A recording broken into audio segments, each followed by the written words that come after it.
Lo que me impresiona más, compañeros, es la forma en la que está gestionando Rafa Nadal. Quiere decir que él sabe perfectamente que esto es un punto y seguido, esto no es un punto y final en su carrera, a pesar de que parece que esto es un récord histórico que nunca se va a volver a repetir.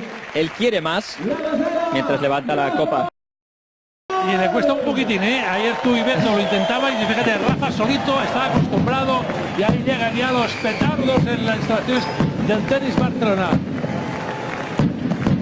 Este es el ruido que da un auténtico campeón. Momento, Arseni, que te digo y te doy las gracias por haber estado una semana más aquí. Beto Martín, qué gran debut también como comentarista, gracias. Gracias a vosotros, encantado. Y Alex Correcha, feliz ahí con el confeti, con los petardos, disfruta con Rafa y gracias, y te escuchamos y nos vemos en Madrid. Venga, un abrazo a todos y gracias, de verdad. Y ahí llorando el papi de Rafa, todo el banquillo. Señoras y señores, 5 minutos para las 6 de la tarde. Sigue ahí la historia del deporte español, la historia del tenis en particular. Tiene nombre y apellidos. Rafa Nadal Parera, al grito de Rafa, Rafa, nos despedimos desde Barcelona. Rafa,